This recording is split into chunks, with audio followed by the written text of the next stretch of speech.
नमस्कार, स्वागत है आपका। आपके साथ मैं दीपेश बरगले।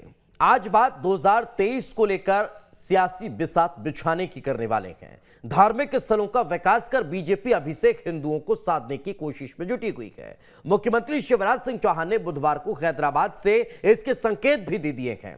महाकाल कॉरिडोर की बात हो या फिर ओंकारेश्वर में आदिगुरु शंकराचार्य की 108 फीट ऊंची प्रतिमा के स्थापना की बात हो, सरकार इन दोनों कामों पर फोकस करती हुई नजर आ रही है। ऐसे में सवाल है कि 2023 में फतह के लिए हिंदुत्व की राह पर क्या बीजेपी फिर चल पड़ी है? बीजेपी के हिंदुत्व के एजेंडे को कांग्रेस कैसे साधेगी? बीजेपी के लिए धर्म, आस्था या फिर सियासत का विषय है, यह महत्वपूर्ण सवाल है। ओंकारेश्वर में शंकराचार्य की प्रतिमा से हिंदुओं को साधने की क्या कोशिश होगी? ऐसे बहुतेरे सवाल हैं जिनके जवाब तलाशेंगे। पहली रिपोर्ट देखिए।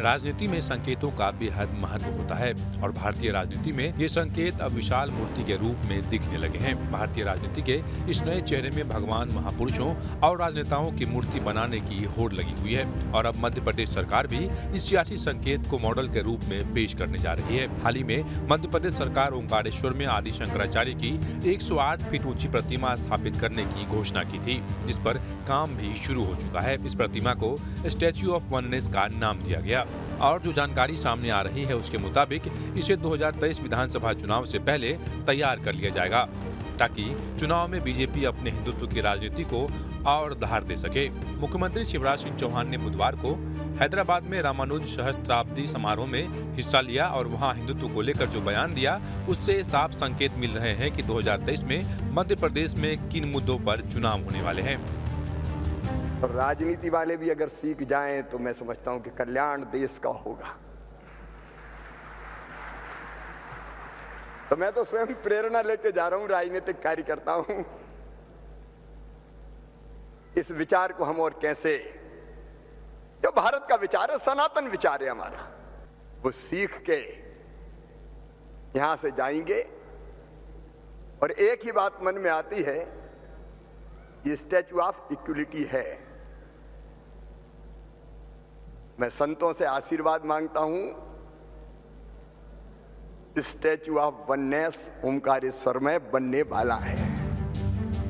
हाल ही में पीएम मोदी ने हैदराबाद में संत रामानुजाचार्य की 216 फीट ऊंची प्रतिमा का अनावरण किया, जिसकी देश भर में चर्चा हुई और ये बात सामने आ रही है कि ओंकारेश्वर में भी शंकराचार्य की प्रतिमा का अनावरण पीएम मोदी ही करेंगे। जब से दिल्ली की सत्ता में बीजेपी की वापसी हुई है, कांग्रेस हिंदुत्व के मुद्दों पर लगातार घिरती दिख रही है। ऐसे में बीजेपी के इस हिंदुत्व मॉडल पर कांग्रेस क्या कह रही है, वो भी सुन लीजिए। देखिए, कांग्रेस भी धर्म प्रेमी है, हमारा धर्म में विश्वास है, हमारी धर्म में आस्था है, लेकिन हम धर्म का उपयोग राजनीति में नहीं करते। भाजपा धर्म के नाम पर गुमराह करने का काम करती।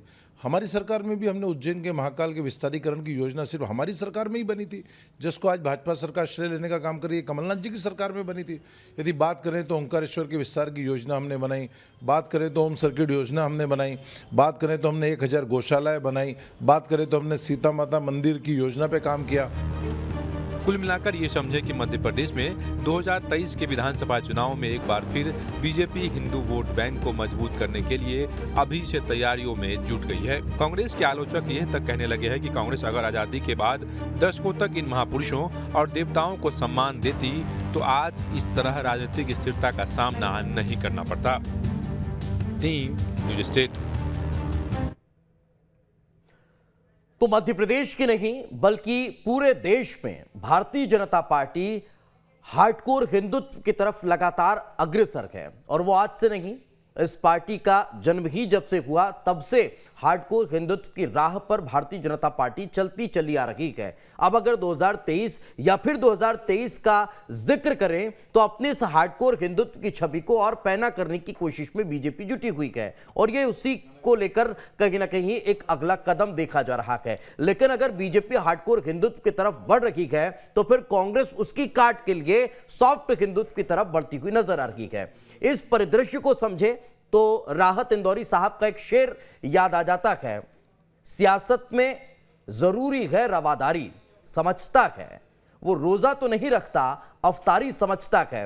ये उस दौर का शेर है जब मुस्लिम तुष्टिकरण की राजनीति हुआ करती थी और अफ्तारी में राजनेता जाया करते थे। लेकिन अब समय परिवर्तित हुआ है और ये समय अब हिंदू मंदिरों में जाने का, जनेऊ पहनने का और अलग अलग तरह से अपने आप को हिंदू दिखाने की रवायत से चल पड़ी है। उसी पर आज की इस चर्चा को हम केंद्रित करते हैं। चर्चा शुरू करेंगे। डॉक्टर सत्यप्रकाश शर्मा जी हमारे साथ जुड़ चुके हैं, वरिष्ठ पत्रकार हैं। भारतीय जनता पार्टी और कांग्रेस की तरफ से भी हमारे साथ नुमाइंदे जुड़ेंगे। डॉक्टर साहब, बहुत बहुत स्वागत आपका। और सबसे पहले शुरुआत आज इसी मसले से करते हैं। क्या आपको लग रहा है एक बार फिर बीजेपी 2023 का ट्रेंड सेट कर चुकी है ताकि दूसरे राजनीतिक दल फिर उसको फॉलो करते रहे? जी जी जी जी दीपेश जी, देखिए,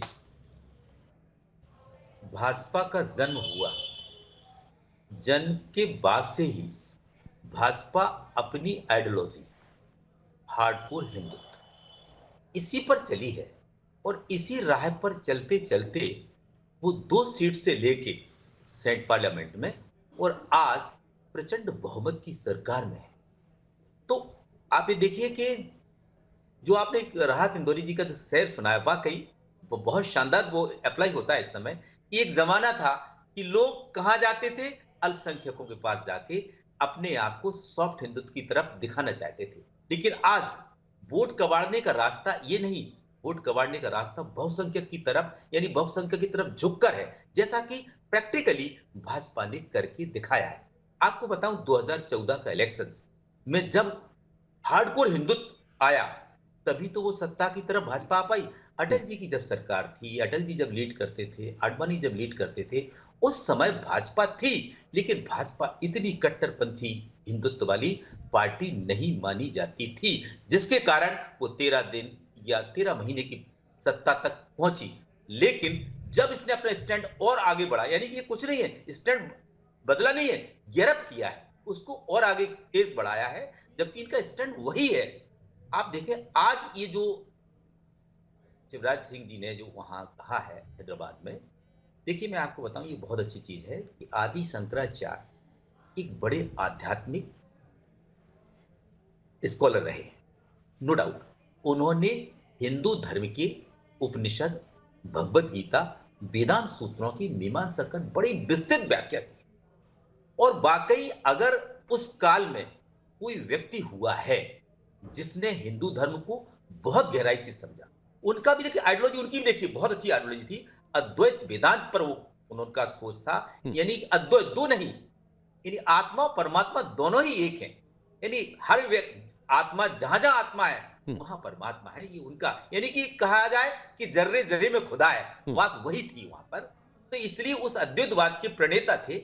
और उनका जैसे आज जो 4 मठ हैं अपने, इन 4 मठों की स्थापना भी उन्होंने की। सब चीजों को अगर स्थापना के बाद एक बहुत महत्वपूर्ण है, दशनाम जूना अखाड़ा, जो दशनाम अखाड़ा सुना होगा दशनामी, वो दशनामी संतों के ये गुरु माने जाए, यानी कि ये ब्रह्मा विष्णु महेश इनका रूप थे भगवान दत्तात्रेय, वो ये दत्तात्रेय के ही उत्तराधिकारी माने जाते थे।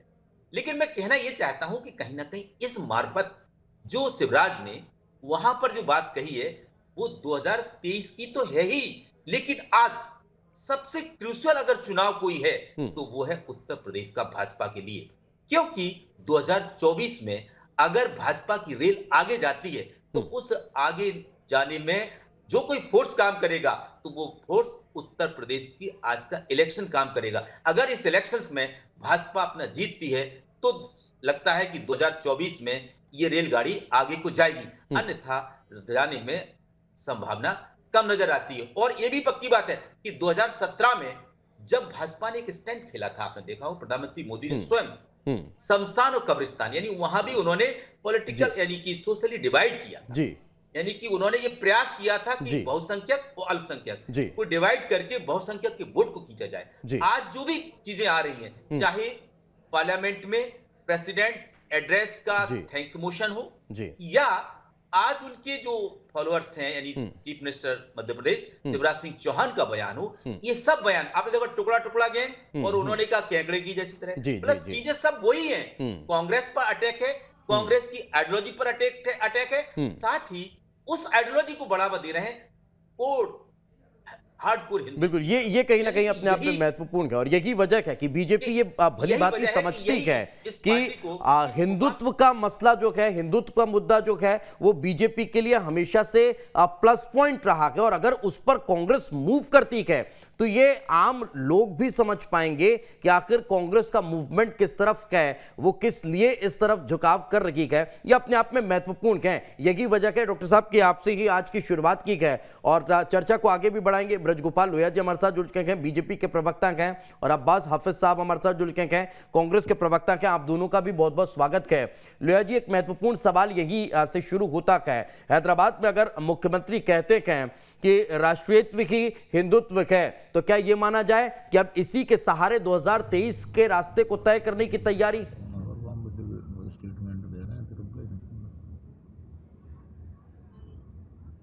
देखिए, मैं आपको दो तीन चीजें कहूँ। माननीय मुख्यमंत्री जी ने कहा है कि हिंदुत्व ही राष्ट्रीयत्व है। हिंदुत्व ही राष्ट्रीयत्व है, ये सोच विचार कर कहा है, क्योंकि राष्ट्र की अवधारणा अन्य लोगों में नहीं है। केवल हिंदू सनातन संस्कृति ही एकमात्र ऐसी जगह है जहां राष्ट्र की अवधारणा है। ऋग्वेद में सबसे पहले राष्ट्र शब्द का इस्तेमाल हुआ।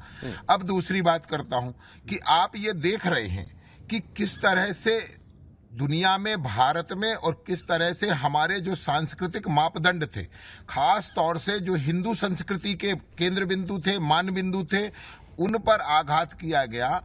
और देखा आपने देश में, क्या रामानुजाचार्य को सम्मान आज मिलना चाहिए था? ये बहुत पहले मिल जाना चाहिए था। जिस दिन ये देश स्वतंत्र हुआ था तब मिल जाना चाहिए था। जिन्होंने सर्वधर्म समभाव के लिए सर्वाधिक काम किया उन्हें मिलना चाहिए था। दूसरी बात, आज जो माननीय मुख्यमंत्री जी ने कहा है कि वहां हम उज्जैन में आदि जगत गुरु शंकराचार्य की मूर्ति लगाएंगे, संग्रहालय बनाएंगे, वेदांत दर्शन से संबंधित साहित्य उपलब्ध कराएंगे सर, और ओंकारेश्वर में लगाएंगे। और क्या क्या उज्जैन बेहतर में कर तो सकते हैं कॉरिडोर वो बन भी रहा है। करेंगे। अब आप एक बात बताइए कि यदि हम अपने आप को ये कहते हैं कि हम ये कहते हैं कि हम विश्व की सबसे बड़ी और सबसे प्राचीन सभ्यताएं, हम अपना सबसे प्राचीन संस्कृति हैं, उस प्राचीन संस्कृति में जहां टर्निंग पॉइंट आया, वो टर्निंग पॉइंट ही आदि जगत गुरु शंकराचार्य है। जब बहुत तरह की विचारधाराएं आई और उन पूरी विचारधाराओं को एक करने का मामला आया, तो आदि जगत गुरु शंकराचार्य के सिद्धांत ने, आदि जगत गुरु शंकराचार्य के ब्रह्मसूत्र ने और आदि जगत गुरु शंकराचार्य की उपनिषदों और वेदों की व्याख्या ने इस देश को एक सूत्र में पिरोने का काम किया। और केवल आज नहीं कर रहे हैं, हमने 2017 में भी शंकराचार्य जी की एकात्मता यात्राएं निकाली थी। और मैं फिर से कहता हूं, इस देश को जिन्होंने भी दिशा दी है, इस संस्कृति, जो संस्कृति 5000 वर्ष पुरानी है, उस संस्कृति को जिसने दिशा दी है, उनको हमने कमजोर करने की कोशिश की। और वो कोशिश केवल इसलिए की कि हम एक परिवार, एक वंश का इतना बखान करना चाहते थे कि कहीं वो छुप ना जाए, कहीं वो रामानुजाचार्य की कांति हो, चाहे सुभाष चंद्र बोस की हो, चाहे सरदार वल्लभ भाई पटेल की हो, चाहे आदि जगत गुरु शंकराचार्य की हो। केवल नेहरू गांधी खानदान की कांति कहीं दब ना जाए, क्योंकि जो जुगनू हैं उनकी कांति सूर्योदय के साथ समाप्त हो जाती है। यानी कि लोहिया साहब, ये माना जाए ना कि 2023 अब इसी मसले पर लड़ा जाएगा, इसी की तैयारी है। संक्षेप में फिर मैं अब्बास साहब का रुख करूंगा। नहीं, भारत की एक सेकंड का समय लूंगा। भारत की संस्कृति और हिंदू चेतना और राष्ट्रवाद, ये हमारे लिए चुनाव का मुद्दा नहीं है, ये हमारे लिए जीवन पद्धति है, ये हमारे लिए आचरण है, ये हमारे लिए संस्कार हैं। ये धर्मों का तुष्टीकरण कांग्रेस की संस्कृति है। ठीक है, तुष्टीकरण की बात आपने की, तुष्टीकरण के साथ ही मैंने शुरुआत की थी। अब्बास साहब, आपसे कमेंट ले लेता हूं। अगर ट्रेंड भारतीय जनता पार्टी 2023 के लिहाज से भी सेट कर रही है, चूंकि उत्तर प्रदेश चुनाव के लिहाज से हमने देखा कि किस तरह से अयोध्या के राम मंदिर की शुरुआत हुई, किस तरह से भगवान विश्वनाथ, बाबा विश्वनाथ का कॉरिडोर बनकर तैयार हुआ, और अब अगर 2023 की तैयारी हम कर रहे हैं और ओंकारेश्वर में स्टैच्यू ऑफ वेलनेस की बात को रखी है, उज्जैन में बाबा महाकाल के कॉरिडोर का जिक्र हो रहा है, तो ये जो ट्रेंड बीजेपी सेट कर रही है, इस धर्मयुद्ध के लिए कांग्रेस क्या तैयार है? क्या जनता तैयार है? मैं तो ये पूछना चाहूंगा सबसे पहले, जनता के मुद्दे क्या हैं? देखिए, सर्वधर्म संवाद ये कांग्रेस पार्टी की विचारधारा है। कांग्रेस पार्टी हर धर्म को लेकर चलने वाली एकमात्र पार्टी आप कह सकते हैं राष्ट्रीय पार्टी की अगर बात की जाए। हमने ढिंढोरा नहीं पीटा। कमलनाथ जी की योजनाओं के ऊपर काम करके उसका श्रेय लेने के लिए अगर ये वैचारिक दिवालियापन है तो फिर ये जाने ये लोग कमलनाथ जी ने ही महाकाल मंदिर के रेनोवेशन के लिए, रीडेवलपमेंट के लिए फंड ला के रखा था, उसका प्रोजेक्ट ला के रखा था। ओमकारेश्वर के सर्किट के लिए जो ओमकारेश्वर, इंदौर, उज्जैन ओम सर्किट के नाम से डेवलप होने का प्रपोजल हमारी सरकार के अंदर आया था, इन्होंने 15 साल नहीं सोचा था। और इसी तरह सीता माता मंदिर के लिए भी अगर प्रोजेक्ट लेकर आए थे, पॉलिसी लेकर आए थे, तो हमारी सरकार में लाए थे। राम पदगमन के ऊपर बात की थी तो हमारी सरकार ने की थी, लेकिन क्या हमने उस पर वोट मांगा था? हमने वोट नहीं मांगा था। हम डेवलपमेंट के ऊपर वोट मांगने की बात करते हैं। देखिए, ईश्वर भगवान सबके हैं और ये तो आरएसएस के जो प्रमुख हैं वो भी कह चुके हैं। लेकिन आज विषय यह है कि भारतीय जनता पार्टी की इच्छा क्या है। क्या भारतीय जनता पार्टी ये नहीं समझ रही है कि वो अटल बिहारी वाजपेयी जी की सरकार के ऊपर भी आरोप लगा रही है? 7 साल अटल जी की सरकार रही और उस 7 साल के अंदर हमारे जो सारे प्रतीक चिन्ह थे उनको कोई सम्मान नहीं मिला। ये कहते हैं गलती साहब 47 से हो गई, सन 47 से हो गई 70 सालों में। उन 70 सालों के अंदर अटल जी की 7 साल की सरकार है। उस सरकार के अंदर क्या काम किए गए थे, उस सरकार के ऊपर भी ये आरोप लगाते हैं। इन्होंने अटल जी तक की सरकार को नहीं छोड़ा है। हर युग के अंदर, हर साल, हर दशक में काम हुए हैं और बहुत से काम आपको सामने दिखते भी हैं। अगर वो गिनाने पे आएंगे तो इनका मकसद पूरा हो जाएगा। मैंने कुछ काम हमारे मध्य प्रदेश में 15 महीने की अल्प समय की कमलनाथ सरकार की गिनाए। लेकिन आज विषय यह है कि आपको जान के हैरानी होगी, केंद्रीय सरकार के आप जानते हैं, पूछिएगा लोया जी से, 9 लाख करोड़ का इंटरेस्ट देने वाली है इस साल। 9 लाख करोड़ का इंटरेस्ट देने वाली है केंद्र की सरकार। उत्तर प्रदेश के चुनाव के लिए जो बयान दिए जा रहे हैं यहाँ वहां, वो जनता बखूबी जानती है। मध्य प्रदेश के संदर्भ में बात करूंगा। मध्य प्रदेश की सरकार एक अखबार के अंदर छपा कि हर मिनट, अभी हम बैठे हैं इस मिनट पर भी 51,000 रुपये का ब्याज देती है। 51,000 रुपया का ब्याज हर मिनट दिया जाता है। इन मुद्दों के ऊपर आज बात नहीं हो सकती क्योंकि ये इस तरह के मुद्दों को दूर करना ठीक है। अगर उस पर बात नहीं हो रही है तो फिर आप लोग उस पर विस्तार से चर्चा करने के लिए तैयार हैं, आप लोग उस पर प्रकाश डाल रखेंगे। लेकिन अगर एजेंडा इस तरह का सेट हो रहा है तो क्या कांग्रेस की मजबूरी हो जाती है कि मंदिर जाना, वहां पर मत्था टेकना, अपने आप को जनेऊधारी बताना, अपने आप को ब्राह्मण साबित करना, ये तमाम चीजें, ये तमाम कवायतें क्या मजबूरी बन जाती है कांग्रेस की? संक्षेप में अब्बास जी, फिर डॉक्टर साहब का रुख करूंगा। धर्म हमेशा एक निजी आस्था का विषय रहा है। कांग्रेस पार्टी ने हर धर्म के लिए काम किया है, हर समुदाय के लिए काम किया है और आज चूंकि संसाधन जो है वो इतने बढ़ गए हैं कि आपको हर चीज से कवरेज मिलता है। राहुल जी, उससे पहले इंदिरा जी हो, राजीव जी हो, संजय जी हो, हमारी पार्टी के वरिष्ठ नेता हो, तमाम लोग हर जगह पे गए हैं, मंदिरों में गए हैं, तमाम जगह पे गए हैं और उसको निजी आस्था का विषय हमेशा समझा है और हमें हमारे डेवलपमेंट के काम पर वोट मिला है। हिंदू भाई हमें जानते हैं, मुस्लिम भाई हमें जानते हैं, हर एक धर्म के लोग हमें जानते हैं। लेकिन क्या ये बड़ी बात नहीं है कि बॉन्ड बाजार ने आपको 7% की दर के ऊपर कर्जा देने से आप हाथ खड़े कर दिए हैं? क्या इतना बड़ा विषय नहीं है कि हम 4 दशक की सबसे बड़ी बेरोजगारी की दर पे खड़े हुए हैं? फिर सर सवाल यही खड़ा होता है ना कि फिर उत्तर प्रदेश में तमाम मसले क्यों नहीं उठ रहे हैं? फिर क्यों मंदिर की राजनीति उजागर हो रही है? मैं लौट रहा हूँ आपके पास अब्बास साहब, मैं लौट रहा हूँ। ब्रज लोया जी, आप संक्षेप में कुछ आप कहना चाह रहे थे? मैं लौट रहा हूँ सर। ब्रज जी संक्षेप में कहिए, फिर सत्यप्रकाश सर के पास जाऊंगा।